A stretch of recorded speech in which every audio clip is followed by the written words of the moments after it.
નમસ્કાર મિત્રો, સ્વાગત છે બધા મિત્રોનો અમારી યુટ્યુબ ચેનલમાં. હું છું આપનો મિત્ર ભાવિક કઘાસિયા. તો મિત્રો, ખાસ કરીને આ વિડીયોના માધ્યમથી આપણે વાત કરવાની છે હાલની સક્રિય સિસ્ટમોની સ્થિતિ શું છે અને આજે ગુજરાતના કયા વિસ્તારમાં વરસાદની શરૂઆત થઈ શકે છે, મુખ્ય રાઉન્ડ છે તેની શરૂઆત ક્યારથી થઈ શકે છે તે વિશેની સંપૂર્ણ માહિતી વિડીયોમાં જોશું. તો જે પણ મિત્રો નવા હોય તે ચેનલને સબસ્ક્રાઇબ કરી દેજો.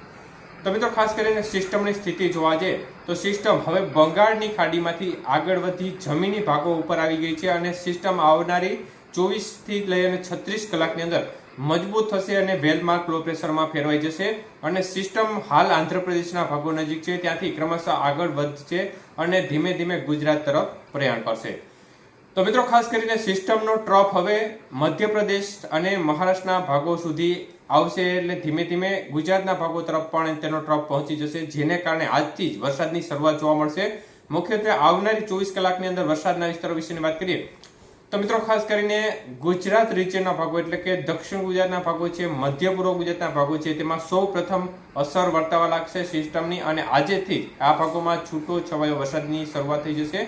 જ્યારે ઉત્તર ગુજરાતના ભાગો છે, સૌરાષ્ટ્રના ભાગો છે અને કચ્છના ભાગો છે તેમાં આજે રેડા ઝાપટા સ્વરૂપે વરસાદની ગતિવિધિ જોવા મળે અને અમુક સીમિત વિસ્તારમાં હળવો મધ્યમ વરસાદ પણ જોવા મળશે. જોકે આજે ગાજવી સાથે વરસાદની ગતિવિધિ અમુક વિસ્તારમાં જોવા મળે તેવી શક્યતાઓ પણ દેખાઈ રહી છે. માયાનગરી મુંબઈમાં આજે મોડી રાત્રિથી જ વરસાદી માહોલ જોવા મળી રહ્યો છે. વહેલી સવારે સારામાં સારો વરસાદ આજે જોવા મળ્યો છે. ત્યારે આવનારી 24 કલાકની અંદર ગુજરાત રીજનના ભાગોમાં પણ વરસાદની ગતિવિધિમાં ક્રમશઃ વધારો થશે અને આવતીકાલથી વરસાદની ગતિવિધિ છે તે સૌરાષ્ટ્ર સહિતના ગુજરાતના ભાગો છે તેમાં પણ છૂટો છવાયો વરસાદી માહોલ શરૂ થઈ જશે અને જેમ હવે સમય પસાર થશે તેમ તેમ વરસાદની ગતિવિધિ વધશે, સાથે સાથે વિસ્તારમાં પણ ક્રમશઃ વધારો થતો જશે. ચોમાસુ ધરી હજી પણ ખાસ કરીને ઉત્તરમાં જોવા મળી રહી છે. નોર્મલથી પંજાબના ભાગો પરથી લઈ અને છેક મણિપુરના ભાગો સુધી ચોમાસુ ધરીનો છેડો જઈ રહ્યો છે, પરંતુ હવે 2-3 દિવસની અંદર ચોમાસુ ધરી પણ ઝડપથી નીચે આવશે અને ચોમાસુ ધરી સિસ્ટમ ગુજરાત નજીક પહોંચવા આવશે ત્યારે ચોમાસુ ધરીનો છેડો છે તે છેક ઉત્તર ગુજરાતના ભાગો સુધી પણ આવી જાય તે પ્રકારની શક્યતાઓ અત્યારે દેખાઈ રહી છે. તો એકંદરે ખેડૂત મિત્રો માટે ખૂબ જ સારા સમાચાર દેખાઈ રહ્યા છે.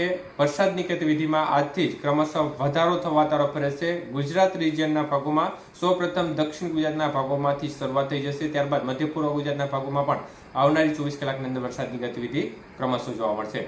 તો મિત્રો, હાલની સ્થિતિ પ્રમાણે જોવા જઈએ તો સિસ્ટમ છે તે બેક ટુ બેક અસર કરે તે પ્રકારની શક્યતાઓ સિસ્ટમની દેખાઈ રહી છે. એટલે એક પ્રકારે બેક ટુ બેક સિસ્ટમ ગુજરાતને સારો વરસાદનો લાભ આપશે અને આ રાઉન્ડ શરૂ થશે એટલે આ રાઉન્ડ લાંબો ચાલે તે પ્રકારની શક્યતાઓ દેખાઈ રહી છે.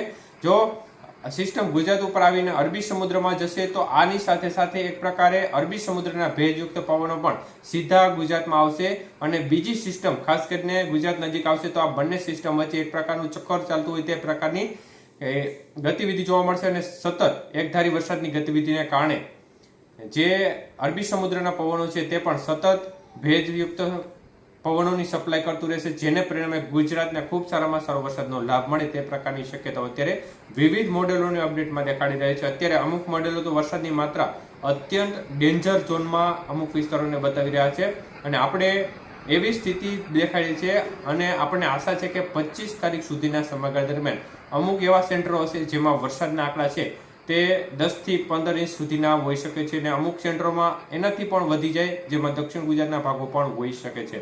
એટલે આ એક માત્ર અનુમાન છે. મુખ્યત્વે મોટા ભાગે એવરેજ 5 ઇંચ આજુબાજુનો વરસાદ તો જોવા મળશે, બાકી મોટા ભાગના વિસ્તારો છે તેમાં વરસાદની ગતિવિધિ સારામાં સારી રહેવાની સંભાવના દેખાઈ રહી છે. આભાર.